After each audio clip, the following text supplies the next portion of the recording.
بسم اللہ الرحمن الرحیم۔ السلام علیکم ورحمۃ اللہ وبرکاتہ۔ معزز طلباء کرام، اس سبق میں ہم باب مفعلہ کے معانی کا بیان پڑھیں گے کہ باب مفعلہ کن معنوں میں کثرت سے استعمال ہوتا ہے اور کن معنوں میں اس کا استعمال کم ہوتا ہے۔ ساتھ ساتھ عبارت، ترجمہ اور مثالیں بھی سمجھنے کی کوشش کریں گے۔ تو اس سبق کا سوال نوٹ فرما لیں۔ باب مفعلہ کن معنوں میں کثرت سے استعمال ہوتا ہے اور قلیل الاستعمال کون سے معانی ہیں، مثالوں کے ساتھ بیان کیجیے۔ تو مصنف فرماتے ہیں فعل یکثر استعمالہ فی معنیین۔ باب مفعلہ دو معنوں میں کثرت سے استعمال ہوتا ہے۔ احدہما، ان دونوں میں سے ایک، التشارک بین اثنین فاکثر، دونوں میں سے ایک معنی ہے التشارک بین اثنین فاکثر، اور وہ یہ ہے کہ دو یا دو سے زیادہ لوگوں کے درمیان کسی عمل میں شرکت پائی جائے اور دونوں میں سے ایک اپنے ساتھ والے کے ساتھ کوئی عمل کرے تو دوسرا بھی اس کے ساتھ ویسا ہی عمل کرے، تو جو شروع کرنے والا ہے اس کی طرف لفظی طور پر فاعل کی نسبت کی جائے گی، اور جو جواباً ویسا ہی فعل کرنے والا ہے، مقابلہ کرنے والا، اس کی طرف لفظی طور پر مفعول کی نسبت کی جائے گی۔ مصنف فرماتے ہیں وَهُوَ أَن يَفْعَلَ أَحَدُهُمَا بِصَاحِبِهِ فِعْلًا۔ التشارک بین اثنین فاکثر کیا ہے؟ فرماتے ہیں وہ یہ ہے کہ دونوں میں سے، دو شخصوں میں سے ایک اپنے ساتھی کے ساتھ کوئی کام کرے، کوئی فعل کرے، فیقابلہ الآخر بمثلہ، تو دوسرا بھی اس کے ساتھ ویسے ہی مقابلے کے طور پر کرے۔ وحینئذ فینسب للبادی نسبۃ الفاعل، تو اس وقت شروع کرنے والے کی طرف فاعلیت کی نسبت کی جائے گی، یعنی اس کو فاعل کا درجہ دیا جائے گا۔ وللمقابل نسبۃ المفعولیت، اور جو مقابل ہے، جو جواباً ویسا ہی فعل کرنے والا ہے، اس کی طرف لفظی طور پر مفعول کی نسبت کی جائے گی۔ فَإِذَا كَانَ أَصْلُ الْفِعْلِ لَازِمًا صَارَ بِهَذِهِ الصِّيغَةِ مُتَعَدِّيًا نَحْوُ مَشَيْتُهُ وَالْأَصْلُ مَشَيْتُ وَمَشَا۔ مصنف فرماتے ہیں کہ اگر کوئی فعل لازم ہو تو وہ باب مفعلہ میں آ کر، باب مفعلہ کے وزن پر آ کر وہ متعدی ہو جائے گا، جیسے ما شیتہ، والاصل مشیت و مشا۔ کہتے ہیں کہ ما شیتہ یہ باب مفعلہ کا صیغہ واحد متکلم ہے، اور اس کی اصل کیا ہے؟ مشیت و مشا، یعنی میں چلا اور وہ چلا۔ اس بات کی طرف اشارہ ہے کہ یہ ثلاثی مجرد میں لازم فعل استعمال ہوتے ہیں، لیکن جب ہم اسی فعل کو ثلاثی مزید فی باب مفعلہ کے وزن پر لائے تو یہ متعدی ہو گیا ما شیتہ۔ مطلب کیا ہے؟ میں اور وہ ایک ساتھ چلے۔ وفی هذه الصیغۃ معنی المغالبۃ، اور اس صیغہ میں یعنی باب مفعلہ میں غلبہ کے معنی بھی ہوتے ہیں۔ وَيَدُلُّ عَلَى غَلَبَةِ أَحَدِهِمَا، اور دونوں میں سے ایک کے غلبہ پر دلالت ہوتی ہے۔ بِصِيغَةِ فَعَلَ من باب نصر ما لم يكن واوی الفاء او یاء العین او اللام فإنه يدل على الغلبة من باب ضرب كما تقدم۔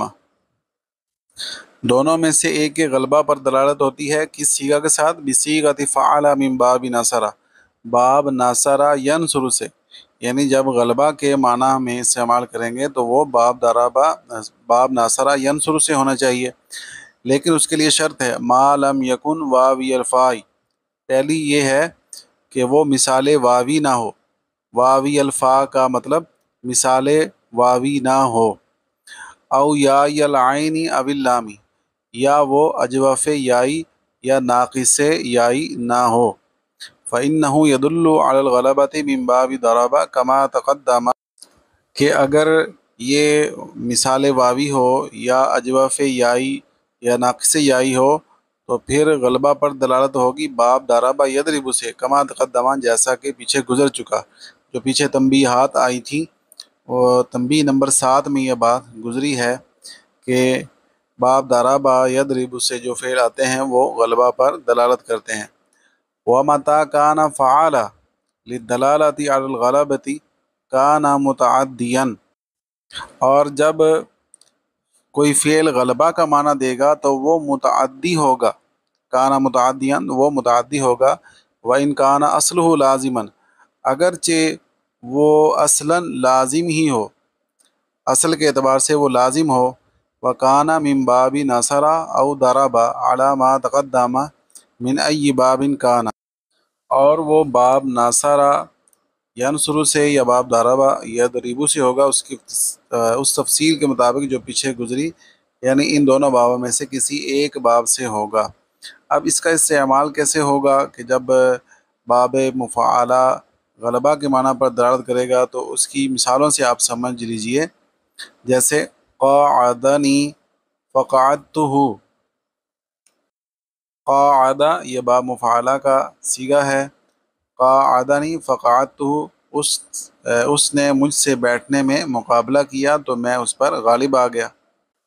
شاتمنی فشتمتہ، اب دیکھیں یہ غلبہ کے لیے جب باب مفعلہ ہوگا تو اس کا استعمال کیسے ہوگا کہ پہلا صیغہ تو باب مفعلہ سے ہوگا اور دوسرا صیغہ جو ہوگا وہ ثلاثی مجرد سے ہوگا، اور کس باب سے ہوگا؟ وہ باب ناصرہ ینصر سے ہوگا، اسی شرط کے مطابق جو پیچھے ذکر ہوئی، یا باب ضربہ یضرب سے ہوگا۔ تو اس نے مجھے گالی دی، شاتمنی اس نے مجھ سے گالی گلوچ میں مقابلہ کیا تو میں اس پر غالب آ گیا یا میں اس پر غالب آ جاتا ہوں۔ تو اس طرح یہ غلبہ کے معنی پر دلالت کرے گا۔ وثانیہما الموالات، باب مفعلہ کا دوسرا معنی ہے موالات۔ موالات معنی پے در پہ کوئی کام کرنا، لگاتار کوئی کام کرنا۔ تو جب یہ اس معنی میں ہوگا، مصنف فرماتے ہیں فیکون بمعنی افعل المتعدی، تو اس وقت یہ باب افعال متعدی کے معنی میں ہوگا۔ کوالیت الصوم وتابعتہ بمعنی اولیت او اتبعت بعدہ بعدا، مطلب کیا ہے؟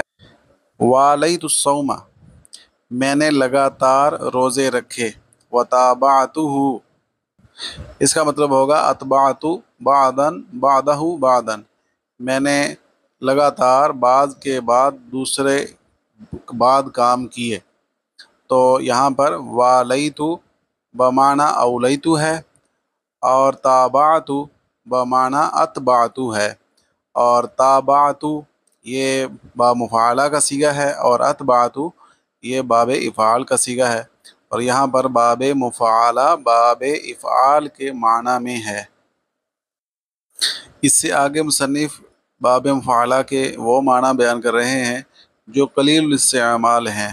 کثیر الاستعمال تو یہی معنی ہے، ایک التشارک بین اثنین اور دوسرا الموالات، اور جو قلیل الاستعمال ہیں ان میں سے ایک درمیان میں پیچھے بیان ہوا کہ یہ مغالبہ کے معنی میں بھی ہوتا ہے، یعنی غلبہ کے معنی پر بھی دلالت کرتا ہے، اور یہ ایک چوتھا معنی بیان کر رہے ہیں کہ کبھی یہ باب تفعیل کے معنی میں ہوتا ہے، کثرت پیدا کرنے کے لیے، معنی میں زیادتی پیدا کرنے کے لیے، جیسے ضاعفت الشیء وضاعفتہ،